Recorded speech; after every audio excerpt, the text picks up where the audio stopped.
What if I told you that the greatest battle ever fought did not echo with swords on earth but with silence in heaven? That long before humanity opened its eyes, before mountains rose or oceans formed, there was a moment when all of heaven stood still, because love was betrayed by pride. Imagine heaven. Not a mere dream of clouds and harps, but a realm alive with radiance, where every breath was praise, and every heartbeat was harmony. Angels moved like living light, their voices woven into eternal worship. Among them was one unlike any other, beautiful beyond description, crowned with wisdom, shimmering with glory. Lucifer, the light-bearer. He was not evil, not yet. He walked beside the throne. He sang the very harmonies of creation. But something dangerous stirred within him, something that no angel had ever dared to feel. A question, a hunger.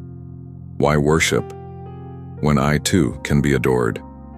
And that is where everything changed, because in that instant, heaven faced something it had never known: rebellion, a single breath of pride that cracked eternity. And when Lucifer rose, not in worship but in challenge, there was one who stepped forward, not with hatred, not with rage, but with unshakable loyalty. Michael, the guardian of God's order, the defender of the throne. And in that silence, heaven watched two brothers, once united in praise, now divided by choice, one led by glory, the other by obedience. This is not just a story of war. It is a story of betrayal, loyalty, sacrifice, and the cost of standing for light when darkness comes wearing beauty. Before we begin this journey, take a breath, because what you're about to hear is not distant mythology. It is the battle that shaped heaven, earth, and every soul that has ever lived. But first, a small reminder. This is Gospel Insights. If you believe these stories still speak to us, if you believe heaven still whispers truth into our world, make sure you like this video, subscribe, and click the bell icon so you never miss the revelations that await. Before there was earth, before day and night, before the first breath of man, there was only heaven. Pure, unbroken, radiant. A realm where time did not pass but flowed like an eternal hymn. Every angel had a purpose. Every voice had its place. And at the center of this celestial harmony was not conflict but worship, directed to the one who breathed existence into light itself. Among the angels were countless beings of astonishing glory, yet there were some different, more radiant, more entrusted. And one among them shone with a brilliance that even other archangels admired. Lucifer. He was not born in darkness. No, he was magnificence. He carried music in his very being. His garments shimmered like gemstones born from fire. His presence drew wonder. Some say he was heaven's choir, that his voice carried harmonies that wrapped around mountains of light. Wherever he moved, angels turned, not in worship, but in awe. But beauty, when unguarded, can become dangerous. Lucifer was not evil, not yet, but within him, something began that had never existed in heaven before. A whisper, a question. Why must all glory return to him? It didn't happen in a single moment. Pride never arrives with thunder. It seeps in like a silent shadow, unnoticed. Day after day, as he led songs of worship, Lucifer began to listen to his own sound. He began to admire his own reflection. Angels praised his gift, his presence, his brilliance. And slowly, something shifted. Worship, once an offering, became a mirror. What does an angel do when admiration becomes temptation? Lucifer had stood closer to the throne than most. He had seen the mysteries of the Almighty, felt the power of his voice, but instead of humbling him, it stirred a forbidden desire. If I wield such beauty, if I inspire such wonder, why do I kneel? Why do I bow? Why can I not reign? Heaven had never known a heartbeat that leaned away from God. Until then, this was not yet open rebellion.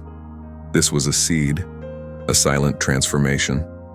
While choirs sang and stars kept their order, an angel once devoted to praise began to dream of power, and dreams once entertained become intentions.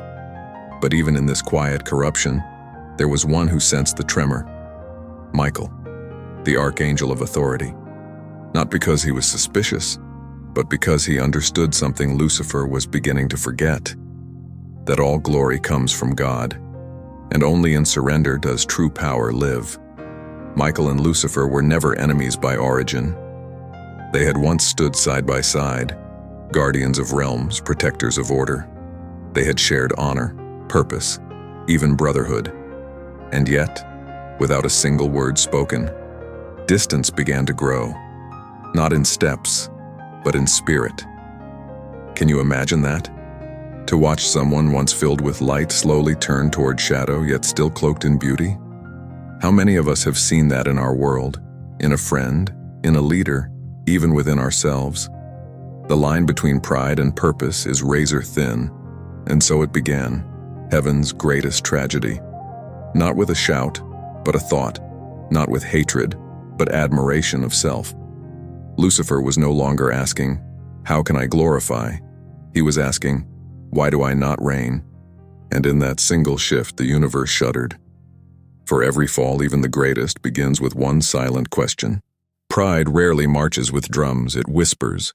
It conceals itself behind beauty, behind purpose, behind the illusion of righteousness. And that is how Lucifer began his quiet work, not with outrage or fury, but with suggestion, with persuasion, with questions that made others think he was still seeking truth. He did not shout, "Follow me." He did not defy God openly. No, that would have exposed him.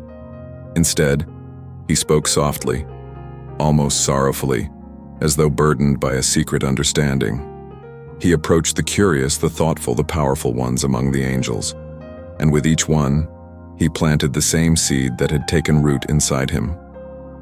Have you ever wondered why we must remain as we are? Why must all worship flow in only one direction? Does God fear our glory? These were not accusations. They were curiosities. And curiosity, when misplaced, becomes poison.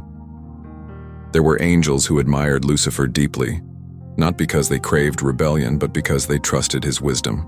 Some followed him because they believed he sought deeper enlightenment. Others followed because, for the first time, an angel had offered them a taste of self-importance. What if you were not just a servant, but something more? What if God has kept something from us? What if we too could create destiny? Notice the shift. He did not say, "God is unworthy." He said, "You are worthy." And that was the most dangerous lie ever spoken. Heaven did not fall overnight. It trembled first. There were angels who hesitated, torn between the radiance of Lucifer's charisma and the certainty of God's authority. And Michael felt the tremor, not through words, but through silence, through the absence of worship. The harmony of heaven was changing. Notes were missing. Praises once filled with devotion were now jagged, uncertain. Michael did not confront Lucifer at first. How do you challenge what has not yet been spoken aloud? He watched, he listened, and he prayed. For even in heaven, obedience was not blind.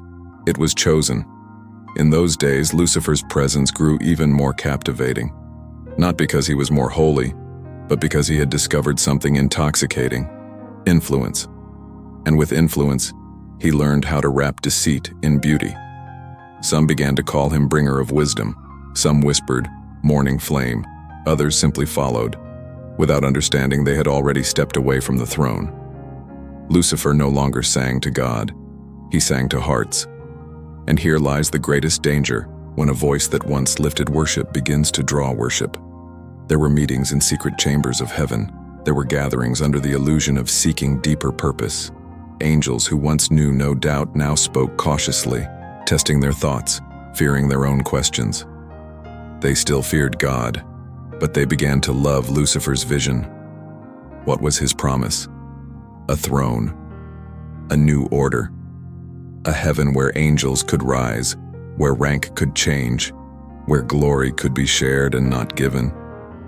"Why must God stand alone upon the throne when we too carry his fire?" he asked. "Do you see the corruption?" He did not seek darkness. He sought to become another light. But light born from pride always becomes darkness. And so the first silent allegiance was formed, a legion without swords, a gathering without open treason. But the heartbeat of rebellion had begun. Michael stood at the edge of this unseen divide. He did not speak yet, for accusations without revelation can do more harm. But within him, a divine fire stirred, not anger, not fear, but a readiness to defend. For Michael understood something Lucifer had forgotten. To serve God is not limitation, it is liberation. Soon heaven would no longer tremble, it would break. There comes a moment when silence can no longer hold the weight of truth. Heaven had listened long enough. Worship had begun to fracture.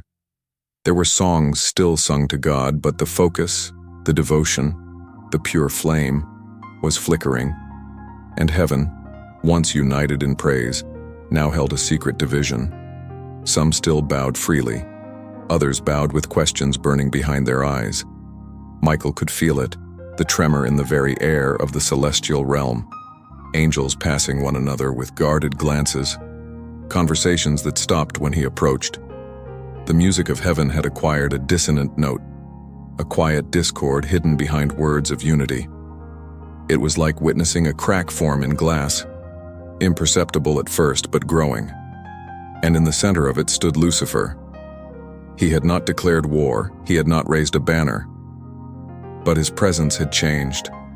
Where he once stood before the throne, radiant in worship, he now stood slightly apart, like a king waiting for a crown that was never promised. Angels gathered around him not in worship, but in awe. And awe, when unguarded, becomes allegiance. Michael knew it was time, not for battle, but for truth. The day of confrontation did not begin with thunder. It began like any other day in heaven, with the rising chorus of praise. But as the angels prepared their voices, Michael walked toward Lucifer. No army followed him. No fiery sword burned in his hand. He walked alone. The path between them felt endless. Once, they had walked this path as brothers, equals in purpose, both guardians of divine order. Now, each step felt like descending into sorrow. Lucifer stood with confidence, but beneath it, Michael saw something few could see. Restlessness. Pride is loud, but it cannot silence unrest. When Michael reached him, there were no greetings. "Lucifer," he said, voice steady, "what is it you seek?" It was not accusation. It was invitation, perhaps the last invitation to repentance. Lucifer smiled, but it was not the same smile heaven knew. It held something now, distance. "I seek only what is rightful," he replied. "If I am given light, should I not shine it my own way?" There it was, subtle, yet blasphemous. "My own way." "Your light," Michael answered, "is not yours. It was given to you to return unto him." Lucifer's eyes hardened. Why must all light return? Why must all glory bend? Is there no destiny for those of us who can rise higher? Michael's heart ached. Higher? There is no higher than the one who is all. Everything outside of him is fall. Their voices did not rise. There was no shouting. But heaven heard. Angels gathered, some in dread, some in defiance, some in uncertainty. This was no longer a private fracture. This was an open tear in eternity. Lucifer's wings opened slightly, a gesture of superiority. "I do not wish to dethrone," he said softly, "only to ascend. Why should he alone reign when we too possess greatness?" Michael stepped forward. "Your greatness was never meant to be a throne. It was meant to be an offering." A pause. A breath. A moment that could have changed everything. Lucifer could have knelt. He could have wept. He could have remembered the one who crafted him with love. Instead, he turned, not away from Michael, away from God. And when he turned, 1,000 watching angels turned with him. In that instant, heaven understood. This was no longer doubt. This was defiance. And Michael, the Archangel of Order, felt something ignite within him. Not rage, but holy fire. Not vengeance, but justice. For the first time, the sword that hung at his side stirred with divine purpose. And in a voice that carried not his own authority, but God's, he spoke, "Who is like God?" It was not a question. It was a judgment. Lucifer's eyes blazed. The unspoken war had now become a declared one. Heaven had drawn its lines. After Michael's words echoed, "Who is like God?" a tremor ran through heaven unlike anything creation had ever felt. It was not the sound of war, not yet, but the fracture of unity. In that single moment, a line invisible yet unbreakable was drawn. No trumpet announced it. No decree declared it. But every angel knew a choice had come. There was no middle ground anymore, no path of silence, no refuge in neutrality. Heaven, once a single voice, now trembled with two convictions. On one side were the loyal, those whose hearts remained anchored to the throne, who did not need answers because they trusted the one beyond questions. They gathered behind Michael, not as soldiers, but as servants who understood that to bow is not to weaken, but to remain whole. On the other side stood those drawn to Lucifer, not out of hatred for God, but out of admiration for themselves. Angels who had once sung holy harmonies now whispered new promises among each other. They believed they were rising to something greater, not knowing they were already falling. But the tragedy of this gathering was not in the division alone, it was in the relationships it tore. Friends who once walked together now averted their gaze.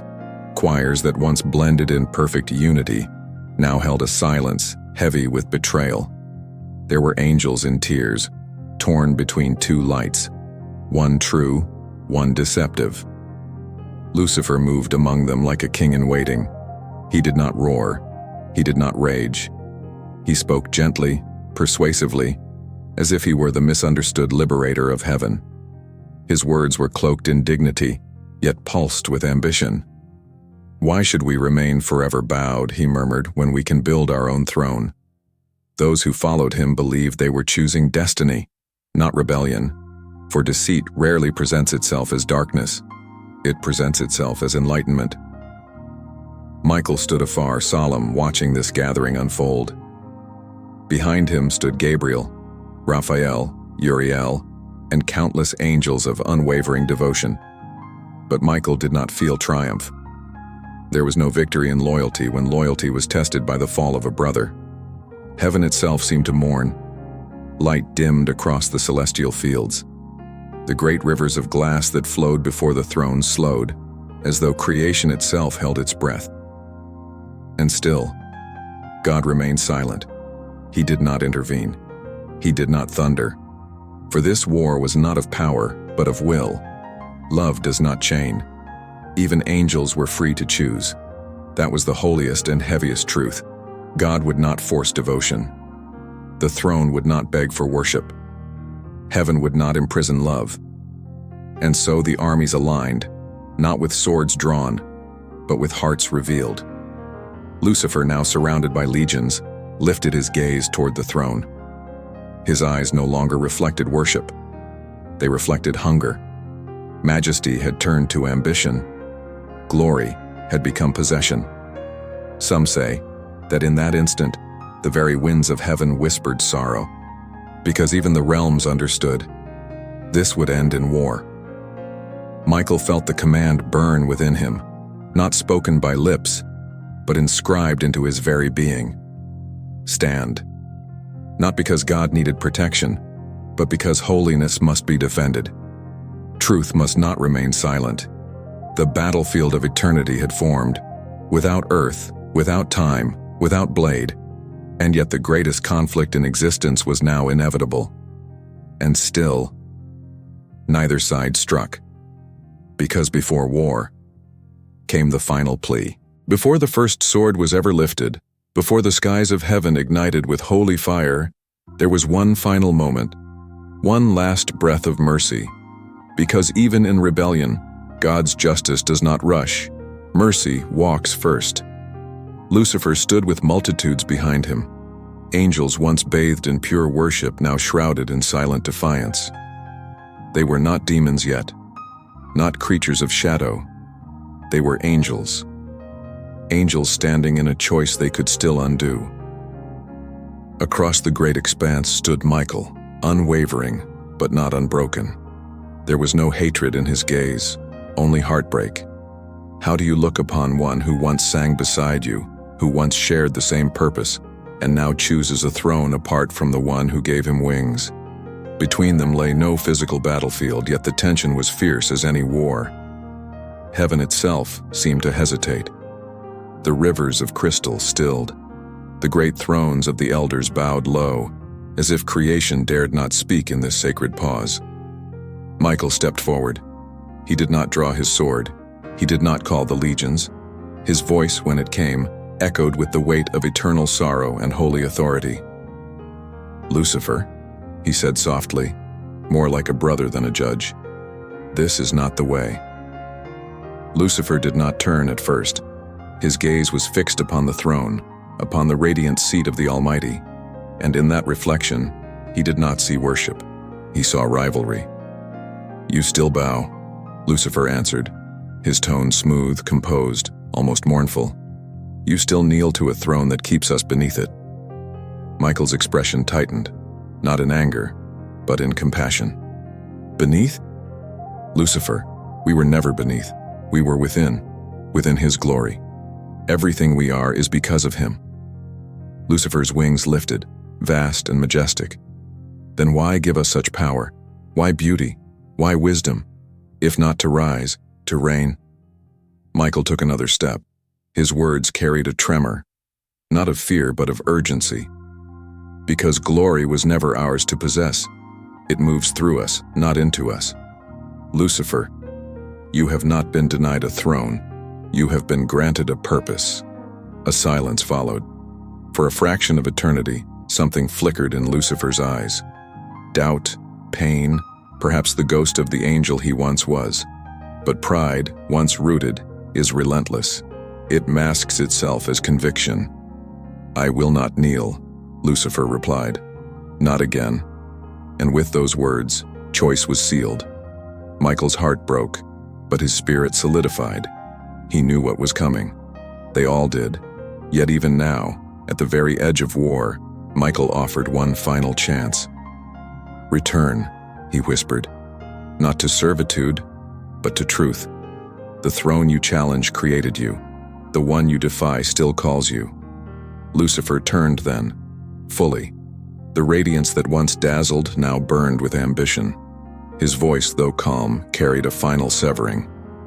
"Then let him call me no more." He raised his hand, and heaven knew. Mercy had ended. This was not God's rejection of Lucifer. This was Lucifer's rejection of God. The gates of heaven trembled. The first note of war was about to be struck. There are stories carved into time, and there are stories carved into the soul. The battle between Michael and Lucifer, though fought beyond the boundaries of earth, was never only about angels. It was about choice. It was about the cost of pride and the courage of obedience. It was about what happens when a created being forgets the Creator. Lucifer lost that day, not because he lacked power, but because he lost truth. For every sword he raised, Michael raised something greater: surrender. And in the end, the greatest strength in the universe was not the will to rule, but the willingness to bow. Cast down like lightning, Lucifer fell, and with him those who chose self over glory. Yet even then, heaven did not rejoice. There was no celebration in their defeat. There was only silence, a holy ache. For war in heaven is not victory, it is tragedy. But Michael, the warrior of obedience, did not lift his sword out of hatred. He lifted it out of love, out of devotion to the one whose throne does not demand allegiance, but deserves it. And that war, that ancient war, still lives.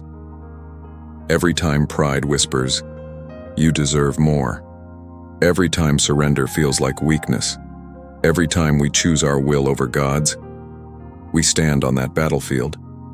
And every time we choose humility, devotion, trust, Michael stands beside us. Lucifer fell because he wanted a crown. Michael stood because he protected one. In the end, the question that rang through heaven still echoes through earth. Who is like God? The answer is not found in power.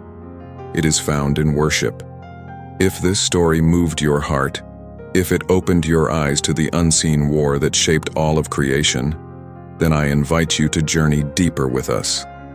This is Gospel Insights, where every story reveals a truth, and every truth calls us higher. Don't forget to like this video, subscribe, and click the bell icon so you never miss a revelation, a mystery, or a moment that could change your faith forever.